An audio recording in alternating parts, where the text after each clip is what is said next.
மிதுன ராசி அன்பர்களே, செக்க போட்டு புளிஞ்சு எடுத்துருக்குமே இந்த 2-3 மாதம். ஆமாம், பின்ன வச்சு செஞ்சுருக்காது. ஏன்னா 2026 எல்லோரும் நிறையா சொல்லியிருப்பாங்க. நம்ம வீடியோவில் மட்டும்தான் நம்ம தெளிவாக சொன்னோம். 2026 நல்லா தான் இருக்குது. ஆனால் அது மிதுன ராசிக்கு சும்மா அடிச்சுன்னு ஒரு தோசம் சொல்லாதீங்க. சின்ன சின்ன சிக்கல்கள் எல்லாம் சந்திச்சு தான் இந்த மிதுன ராசி மேலே வரும். அதில் 5% பேருக்கு தான் ஓரளவுக்கு மேலே இருக்கும், ஓரளவுக்கு கொஞ்சம் ரிலாக்ஸாக இருக்கும் அப்படின்னு நான் முன்னாடியே சொன்னேன். நிறைய பேர் எல்லாம் அதை கேட்கல. சார் எல்லாம் 2026 சூப்பராக இருக்குன்னு சொன்னாங்க அப்படின்னு தான் இருந்தீங்க.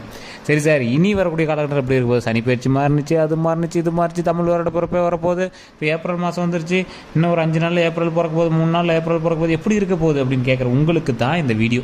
தயவு செய்து இதையும் ஸ்கிப் பண்ணிவிட்டு கமெண்ட் செக்ஷனில் போய் எல்லாம் நல்லா இருக்குன்னு சொன்னாங்க, இப்படி இருக்குன்னு திட்டிகிட்டு இருக்காதிங்க. நான் தெளிவாக சொல்கிறேன், A to Z. நீங்கள் நினைக்காத சில விஷயங்கள், நினைத்து கூட பார்க்காத பல முக்கியமான விஷயங்கள் எல்லாத்தையுமே நான் வந்து எக்ஸாக்டாக சொல்கிறேன். ஸோ அதுக்கு மட்டும் இல்லாமல் இந்த ராசிக்காரர்கள் தயவு செய்து ஒரு டைம் நீங்கள் லோக்கல்லையே கூட ஜோதிடம் பாருங்கள். உங்களுடைய தசாபுத்தி எப்படி இருக்குன்னு பாருங்கள். மிதுன ராசியை பொறுத்த வரைக்கும் ஓவராலாக மிதுன ராசிக்கு சொல்லக்கூடிய பலன்கள் 60% தான் பொருந்தும்.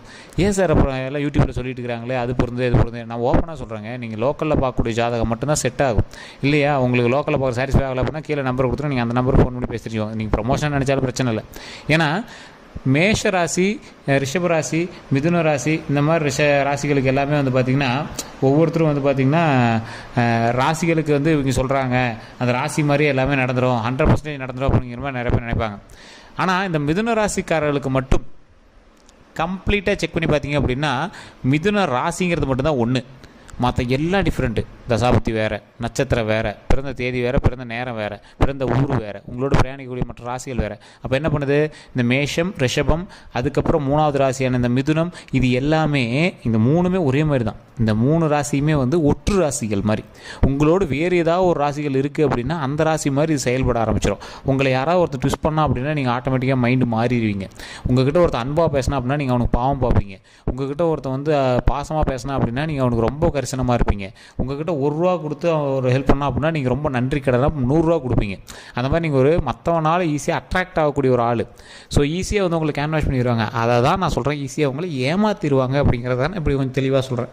ஸோ இந்த ராசிக்காரர்கள் ஏமாற்றம் அடைந்த ராசிக்காரர்கள், ஏமாறக்கூடிய ராசிக்காரர்கள், தொழில் ரீதியாக பல அவமானங்களை சந்தித்த ராசிக்காரர்கள், கல்வி சம்பந்தமான விஷயங்களை தோல்வி சந்திச்சிருப்பீங்க, தொழிலில் நிறைய தோல்வி சந்திச்சிருப்பீங்க, நிறைய துரோகங்களை சந்திச்சிருப்பீங்க, நட்பு வட்டாரங்களில் நிறைய நம்பிக்கை துரோகங்களை சந்திச்சிருப்பீங்க.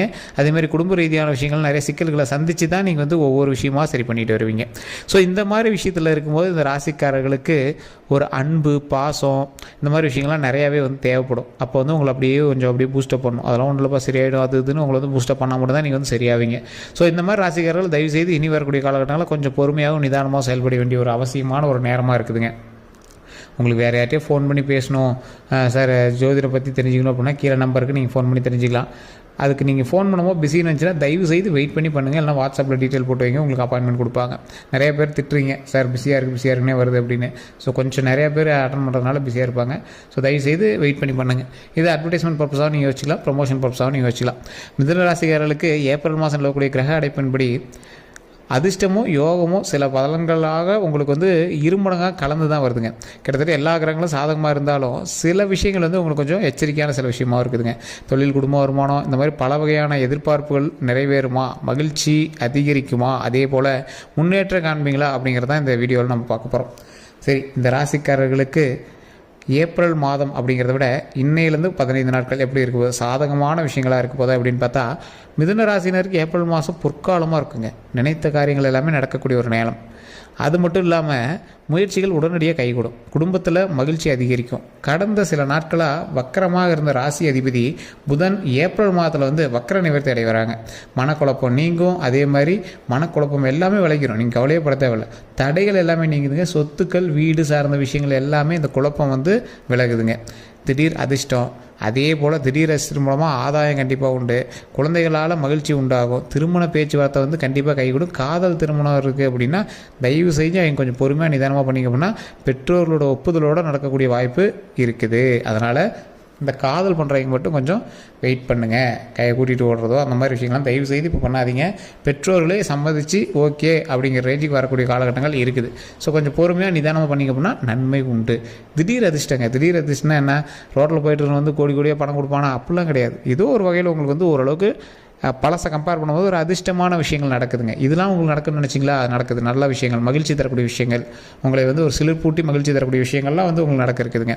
அதை மட்டும் மைண்டில் நல்லா ஞாபகம் வச்சுக்கோங்க. அதே போல் மிதுன ராசிக்காரர்கள் ஏப்ரல் மாதத்தில் ராசி பலன் அப்படின்னு பார்க்கும்போது இதில் பணம் மற்றும் பொருளாதாரத்திலலாம் நீங்கள் முக்கியமான சில விஷயங்கள்லாம் நீங்கள் வந்து யோசித்து பார்க்கணுங்க.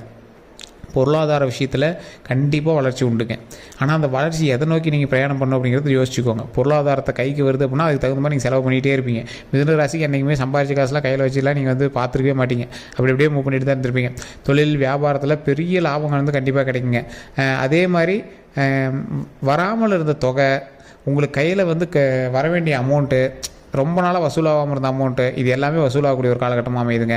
இதனால் பண வரவு கண்டிப்பாக அதிகரிக்கும் போது, தனிப்பட்ட வருமானம் தவிர்த்து குடும்பத்தில் வருமானமும் கண்டிப்பாக வரப்போது, பொருளாதார நிலை கண்டிப்பாக மேம்படுதுங்க. கடன் அடையக்கூடிய அளவுக்கு பண வரவு உண்டாகும். முழு கடன் அடைப்பீங்களான்னு தெரியாது, ஆனால் ஓரளவுக்கு அந்த கடனில் கை வச்சு அதை கொஞ்சம் ஒரு 10 லட்ச ரூபா இருக்குதுன்னா அதில் ஒரு 5 லட்ச ரூபா அடக்கூடிய அளவுக்கு ஓரளவுக்கு அமௌண்ட் வந்து நீங்கள் ரெடி பண்ணிடுவீங்க. அதுவே கொஞ்சம் புரட்டி போட்டு தான் ரெடி பண்ணுவீங்க. அதுலேயும் சின்ன சின்ன கை கடன்கள் போட்டு சின்ன சின்ன விஷயங்கள் போட்டு தான் அதை வந்து ரெடி பண்ணுவீங்க. அதே போல் முதலீடு அப்புறம் சேமிப்புகளில் கவனம் கண்டிப்பாக செலுத்தணுங்க. குறிப்பாக சொத்துக்கள் வாங்கக்கூடிய விஷயத்தில் திட்டமிடலாம், ஆனால் கொஞ்சம் பொறுமையாக யோசித்து சொத்துக்கள் வாங்குகிற விஷயத்தில் கொஞ்சம் கவனமாக பண்ணுங்கள். ஏன்னா மிதுன ராசிக்காரர்களுக்கு சொத்து சம்மந்தப்பட்ட விஷயத்தில் நிறைய எக்கச்சக்கமான சிக்கல்களை சந்திச்சு தான் நீங்கள் வந்து மேலே வரக்கூடிய ராசி. ஸோ அதனால் அதில் மட்டும் கொஞ்சம் எச்சரிக்கையாக இருங்க. மிதுன ராசிக்கு இந்த மாதத்தில் வேலை அப்புறம் தொழிலாம் வந்து பார்த்திங்கன்னா மிதுன ராசிக்காரர்களுக்கு எப்போவுமே வந்து பார்த்திங்கன்னா தொழில் சார்ந்த விஷயங்களில் நீங்கள் கொஞ்சம் ஹையர் கிரேடில் இருக்கிற ஒரு ஆள். நீங்கள் என்ன தான் நீங்கள் வந்து ரோயர் கிரேடில் வேலை பார்த்தாலும் உங்களோட ஐடியாஸ் வந்து ஹையர் கிரேடாக இருக்கும். நீங்கள் சொல்கிறது தான் மேலதிகாரியே கேட்பாங்க. அந்த மாதிரி ஒரு ஐடியாலஜி உள்ள பர்சன். உங்களுக்கான மரியாதையே தனித்துவமாக இருக்கும். நீங்கள் ஒரு சூப்பர் மேன் அப்படின்னு சொல்லலாம். நீங்கள் என்ன தான் கடை வாங்குறீங்க, நீங்கள் என்ன தான் உங்களை வீட்டில் மதிக்கலை, உங்களை அதை மதிக்கலை அப்படின்னாலும் ஊருக்குள்ளே நீங்கள் கிங்கு தான். ஸோ அதனால் நீங்கள் கவலைப்பட தேவையில்லை. ஏப்ரல் மாதத்தில் தொழில் வேலையில் வந்து எதிர்பார்ப்போலவே நீங்கள் எதிர்பார்த்த அளவுக்கு இல்லை அப்படின்னாலும் ஓரளவுக்கு எதிர்பார்த்த வந்து நிறைவேற்றும். அதே மாதிரி பூர்த்தி செய்யக்கூடிய அளவுக்கு இருக்குங்க. இந்த தொழில் இந்த அளவுக்கு வருமானம் வரும்னு நினச்சேன், ஓகே அப்படிங்கிற மாதிரி இருக்கும். பொருளாதார உயர்வு காரணமாக உங்களுக்கு ஒரு சில விஷயத்தில் சில விஷயங்கள் உயர்வாக கிடைக்கும். அதில் வெகுமதியாகவும் சில விஷயங்கள் கிடைக்கும். அதே போல் வேலையில் பதவி உயர்வு கண்டிப்பாக உண்டு. புதிய வேலை மாற்றம், இடமாற்றம் அப்படிங்கிற விஷயங்கள்லாம் வந்து பார்த்திங்கன்னா விரும்பியது நடக்கக்கூடிய சூழலாக உள்ளாதுங்க. இதே போல் நீங்கள் எதில் நீங்கள் கவனமாக இருக்கணும் அப்படின்னா திடீர் இடமாற்றம் கொடுப்பாங்க, திடீர் வேலை மாற்றம் கொடுப்பாங்க. அதெல்லாம் கொஞ்சம் எச்சரிக்கையாகவும் நிதானமாகவும் பொறுமையாக செயல்படுத்தினீங்க அப்படின்னா நன்மை உண்டுங்க. அதே போல் திடீர் அதிர்ஷ்டமும் அதே மாதிரி உத்தியோகம் அப்புறம் வியாபாரத்தில் வந்து பார்த்திங்கன்னா கண்டிப்பாக ஆதாயம் கண்டிப்பாக உண்டுங்க. சிலருக்கு அரசாங்க பணிகள் வந்து கிடைக்குங்க. அதுபோல் தொழில் ரீதியான லாபம் கண்டிப்பாக ஈட்டுவீங்க. தொழிலில் வளர்ச்சி கண்டிப்பாக அடைப்பீங்க. புதிய ஒப்பந்தங்கள் வந்து கிடைக்குங்க. லாபகரமான திட்டங்களும் சாத்தியமாகுங்க. இது எல்லாம் இருக்குதுங்க. ஆனாலும் தொழிலில் உங்களுக்கு எதிரி அதிகங்க. தொழிலில் எதிரி அதிகம் அப்படிங்கிறதுனால நீங்கள் எதில் கவனமாக இருக்கணும்? தொழில் பண்ணும் போதோ இல்லை தொழிலில் உங்களுக்கு கீழே வேலை பார்க்குறவங்கள்டையோ கொஞ்சம் நிதானமாக ஹேண்டில் பண்ணணும். திட்டுறதோ இல்லை நீங்கள் வாய்க்கு வந்ததெல்லாம் பேசுகிறதோ வேறு எங்களை வீட்டில் திட்டுற மாதிரி எங்கள் திட்டத்தெல்லாம் கண்டிப்பாக இருக்கவே கூடாதுங்க. அதெல்லாம் நீங்கள் கண்டிப்பாக நீங்கள் வந்து மேனேஜ் பண்ணி ஆகணும். அதே மாதிரி பொருளாதார விஷயங்கள், ஒருத்தர்கிட்ட நீங்கள் பணம் கொடுக்குறீங்க அப்படின்னா அதுக்கான கரெக்டான டாக்குமெண்ட்ஸ் ரெடி பண்ணிக்கோங்க. அதே போல் முக்கியமான ப்ரூஃபை கொடுத்து மாட்டிக்காதீங்க. அதே போல் அதை கொஞ்சம் சாதுரியமாக நீங்கள் ஹேண்டில் பண்ணுறது ரொம்பவே நல்லதுங்க. மிதுன ராசிக்கு மாதம் முழுவதுமே இருக்கக்கூடிய விஷயங்கள் நிறையா இருக்குது. அதில் நீங்கள் எதில் கவனமாக இருக்கணும் அப்படிங்கிறத நான் தெளிவாக சொல்கிறேன், நோட் பண்ணிக்கோங்க. மிதுன ராசிக்காரர்கள் நம்ம முன்னாடியே சொன்ன மாதிரி அந்த பண வரவு விஷயம்லாம் இருக்குல்ல, அதெல்லாம் கொஞ்சம் கவனமாக தான் இருக்கணுங்க. சாதகமான நிலை இருக்குது, இருந்தாலும் எல்லா கிரகங்களுமே சாதகமாக இருந்தாலும் பெரிதளவு கவலைப்பட விஷயம் எதுவும் இல்லை. இருந்தாலும் பண வரவு, வேலை, தொழில் ஆகிய விஷயத்தில் பணவரவு ஓகே, வேலை, தொழில், அதே போல் நீங்கள் மற்றவர்கிட்ட கொடுக்குறீங்க பார்த்தீங்கன்னா செக்யூரிட்டியாக சில விஷயங்கள் நீங்கள் போய் நிற்கிறீங்க பார்த்தீங்களா, அந்த மாதிரி விஷயத்தில் திருப்தியாக இருந்தாலும் ஓரளவுக்கு கொஞ்சம் கவனமாகவே இருக்கணும். நீங்கள் செக்யூரிட்டியாக கையெழுத்து போடுறீங்க இல்லை ஏதாவது ஒரு விஷயங்கள் கொடுக்குறீங்க அப்படின்னா ரொம்பவே கவனமாக இருக்கணும். உடல் ஆரோக்கியத்தில் கொஞ்சம் கவனம் கண்டிப்பாக தேவைங்க. பல வாய்ப்புகள் தேடி வரும்போது அதை கவனமாக பரிசீலனை செய்து அதை வந்து முக்கியமாக பரிசீலனை செய்து நீங்கள் வந்து அதுக்கு மூவ் பண்ணுங்கள். எந்த அளவுக்கு நீங்கள் பணம் சம்பாதிக்கலாம் அந்தளவுக்கு உடல் ஆரோக்கியத்தில் கவனம் செலுத்துங்க. டெய்லி வாக்கிங் போங்க, எண்ணெய் பொருட்களை தவிர்த்துக்கோங்க, கடையில் வெளி ஃபுட்ஸ்லாம் கொஞ்சம் தவிர்த்துக்கோங்க. உடல் ஆரோக்கியத்தை நல்லா மெயின்டைன் பண்ணுங்கள். அதே போல் உடல் ஆரோக்கியம் எந்த அளவுக்கு விஷயங்களோ அதே போல் வண்டி வாகனத்தில் கவனமாக இருங்க. ஸோ இந்த 2 விஷயத்தில் கவனமாக இருந்தீங்க அப்படின்னா போதுமானது. தொழில் ரீதியான விஷயங்களில் கீழே உள்ளவர்களையும் மேலே உள்ளவர்களையும் நம்பி அதிகமாக பணம் போடாதீங்க, மாட்டிக்குவீங்க. கொஞ்சம் பொறுமையாக நிதானமாக ஹேண்டில் பண்ணிங்க அப்படின்னா நன்மை உண்டுங்க. மிதுன ராசிக்காரர்களுக்கு ஏப்ரலில் தொட்டது எல்லாமே தொடங்கும் காலமாக இருந்தாலும் 12 ராசிகள்லேயே அதிகபட்சமாக நற்பலன்கள் பெறக்கூடிய ராசியில் இந்த மிதுன ராசி ஒன்றுங்க. இருந்தாலும் இப்போ நான் சொன்ன விஷயங்கள் 60% தான் உங்களுக்கு செட் ஆகுங்க. காரணம் என்ன அப்படின்னா ராசியில் மட்டும்தான் நீங்கள் மிதுனம், மற்றபடி நட்சத்திரம், தசாபுத்தி, பிறந்த நேரம், பிறந்த தேதி எல்லாம் வேறு வேறு. ஸோ அப்படி பார்க்கும்போது 12 கோடி பேருக்கு மேலே மிதுன ராசிக்காரர் இருக்கான். எல்லாருக்கும் ஒரே மாதிரி நடக்குமானா கொஞ்சம் டவுட் தான். காரணம் என்ன அப்படின்னா நான் சொன்ன விஷயங்கள்னால வேறுபடுறீங்க. ஸோ அதனால் கொஞ்சம் பொறுமையாக நிதானமாக ஹேண்டில் பண்ணுங்கள். உங்களுடைய சந்தேகங்கள் எதுவாக இருந்தாலும் நீங்கள் வந்து கமெண்ட் செக்ஷனில் பதிவிடலாம். இப்போ நான் சொன்ன விஷயங்கள் உண்மை அப்படின்னா மறக்காம கமெண்ட் செக்ஷனில் பதிவிடுங்க. அதே போல் உங்களுக்கு வேறு ஏதாவது கருத்துக்கள் இருக்குது அப்படின்னா கீழே ஒரு கான்டாக்ட் நம்பர் இருக்குது, அந்த நம்பருக்கு ஃபோன் பண்ணி நீங்கள் வந்து பேசி தெரிஞ்சுக்கலாம். எல்லோருக்கும் நன்றி நண்பர்களே. வேறு எந்த கருத்துலாம் இருந்தாலும் நீங்கள் ஃபோன் மூலமாக பேசி தெரிஞ்சுக்கோங்க. எல்லோரும் நன்றி நண்பர்களே.